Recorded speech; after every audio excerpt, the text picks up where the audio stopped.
To understand mercantilist thinking is to understand the historical circumstances of a transition between modes of production. Few traditions of economic thought more clearly demonstrate the determinate effect of social and material conditions on theoretical development. Mercantilism presents itself as a focal lens into the world of a decaying feudal order, an emergent capitalist mode of production, and, relatedly, a revolution in the sphere of thought itself. The world in which the mercantilists were birthed was riddled with a multiplicity of critical shifts and boiling points. It is precisely the totality of this heterogeneous and dynamic transitory period, the complex sum of the moving parts, that yielded the practice and theory of the mercantilists. The mercantilists' inability to conceptualize value outside the point of exchange, their insistence on state-enforced monopolies and regulations, and their export-oriented doctrine were all features structurally determined by broader forces unfolding throughout the European landscape. The following analysis will contextualize and investigate the development of mercantilist thought. The purpose of the investigation will be not only to offer a general overview of mercantilist thinking, but to demonstrate how its evolution was determined by a transitory and heterogeneous social totality. Mercantilism developed in tandem with an ever-expanding commercial capital in medieval Europe.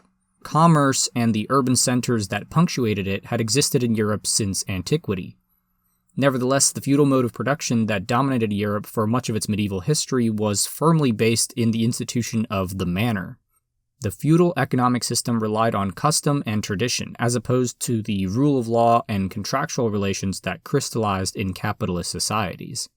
The traditionalist ideology legitimized and reinforced a particular form of expropriation of surplus labor. The primary class dichotomy of feudalism, the lords and the serfs, existed in the manor.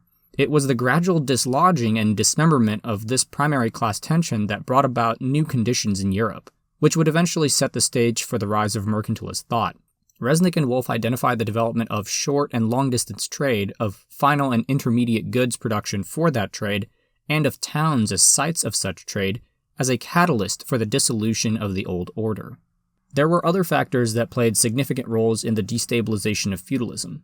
Demographic crises that severely depopulated much of the continent produced labor shortages, which in turn drove up the cost of labor. The violent struggles between the peasantry and the old ruling class, particularly in England and Germany, demonstrated the growing weakness of the feudal system. The inability of the feudal ruling class to reinstate labor obligations on the peasantry proved to be one of the many fatal blows to an already declining manorial socioeconomic structure. Rapid technological changes and the expansion of trade brought urban manufacturing to the foreground. Every inch of the countryside conquered by the market was an inch lost by the old feudal order. Though the capitalist mode of production was yet to fully take hold, feudalism was drawing its final breaths. The decline of the manor was unequivocally connected to a critical shift in thought. As the market replaced the manor, customs and traditions were replaced with a legal contractual framework. The ascriptive legitimation of feudal class hierarchies could only be an anachronism in the emerging capitalist mode of production. Moreover, the center of gravity of the economy itself shifted from the countryside to the flows of commodities between cities.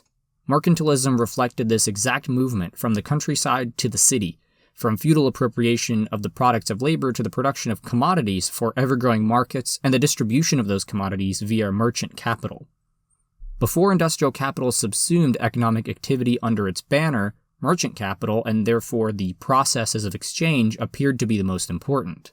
For this reason, early mercantilist thought insisted that the site of exchange was the source of profit. Mercantilists abandoned the medieval notion of just prices and had little concern for adequate remuneration for the craftsman. The value of commodities was their actual market value, determined banally by supply and demand. For a time, this approach was sustainable solely by the conditions of Europe's economy. The flow of gold and silver, combined with exploitable differences in production costs across geographic distances, allowed merchant capitalists to realize consistent profits through the calculated transport of goods from one point to another. From the perspective of the merchants, such conditions had to be protected. Special interests of key groups advocated for heavy regulations, both on domestic production and on export policies, in order to maintain tight monopolies. The early mercantilist period was also especially interested in the accumulation of bullion. Consequently, mercantilist writers advocated for protectionist and export-oriented policies. The strong presence of the state in mercantilist policy prescriptions coincided with the lasting Christian paternalistic ethic, which called on powerful government interventions to mitigate sharp inequalities and maintain general welfare. Inevitably, the conditions that permitted merchants to enrich themselves through the exploitation of geographic differences faded. Price differences smoothed over with the intensified competition between merchant groups, resulting in a climbing pressure to secure control of the sphere of production itself. This transitional juncture was first and foremost a reconfiguration of already existing elements within the social structure. Marx argues that commercial capital, already present before the advent of capitalism, underwent a transformation of function during the transitory stage. Within the capitalist mode of production, i.e. once capital takes command of production itself and gives it a completely altered and specific form, commercial capital appears simply as capital in a particular function. In all earlier modes of production, however, commercial capital rather appears as the function of capital par excellence. And the more so, the more production is directly the production of the producer's means of subsistence. Marx focuses on the path commercial capital took from its proto-capitalist function to its position within the capitalist mode of production. The passage of commercial capital from the proto-capitalist to the capitalist mode of production is characterized by its subjugation to a new economic structure, one where industrial capital is the central paradigm. Commercial capital is now a component of a larger process. Its functions pertain to the larger process, and though it has a history of its own, its history within the capitalist mode of production refers specifically to the distributive role it plays for industrial capital. This reconfiguration is a defining break between the old mercantilist world and the new world of industrial capital. The proletarianization of craftsmen and the transformation of merchants into industrial capitalists radically altered attitudes about the role of the state in the economy, and indeed the fundamental economic paradigms of the social system as a whole. The concrete shift in the center of gravity from the space of exchange to the place of production necessitated a reconceptualization of value theory. Production increasingly came to be viewed as the source of values and prices. Additionally, the new capitalist class found the restrictive and heavily regulated system of the early mercantilists to be a detriment to the development of their enterprises. Individualism rose to finally challenge the influence of Catholic theology, attacking not only the role of the state in society, but the very fabric of ethics as they were understood in that time. Self-interest, individual autonomy, and the right to property became virtuous slogans in the new intellectual revolution. Backed by Protestant doctrine, these attitudes reflected the interests of a different capitalist class, one that definitively departed from its mercantile origins. In many ways, the theories that followed the mercantilists were diametrically opposed both in their central tenets and in their prescriptive features. Starting with the physiocrats, production-based value theories dominated economic discourse. Market economies begot market societies, which in turn nurtured a new mythos of humanity, nature, and social systems. The libertarianism of the classical school hardly resembled the fairly short-sighted motivations of the merchant capitalists. Moreover, the maturation of the capitalist mode of production allowed the classical economists, beginning with Adam Smith, to systematize their study of the economy, an opportunity that simply could not have existed for the mercantilists. The heterogeneity of the mercantilist literature, both across time and space, demonstrates the unique particularities of various European economies. It is important to remember, however, that theoretical rigor and cohesiveness were not the focus of the mercantilist writers. Piero Mini notes that the mercantilists could not discover laws.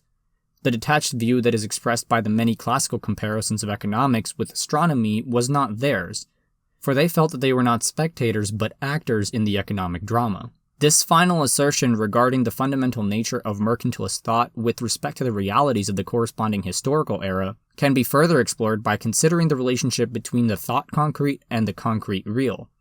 Though the scope of this investigation does not allow us to thoroughly unfold epistemological nuances, it is observable from the mercantilist experience that thinking is a material process.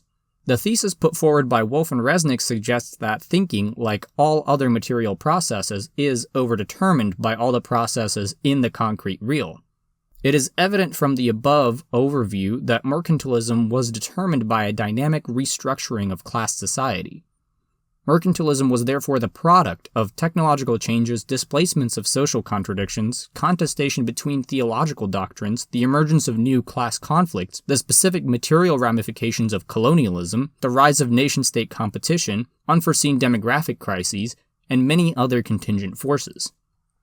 Conversely, mercantilism played a clear role in the development of the very forces that it created. Mercantilist policies exacerbated nation-state tensions, accelerated the development of long-distance trade, spurred the inevitable rise of industrial enterprises, broke down old class relations, and ultimately laid the groundwork for the crystallization of the capitalist mode of production. What set the mercantilists apart from their predecessors and their successors was precisely the complex of conditions that overdetermined their existence. The classical economists were not mercantilists because the social totality that overdetermined their theoretical process had changed.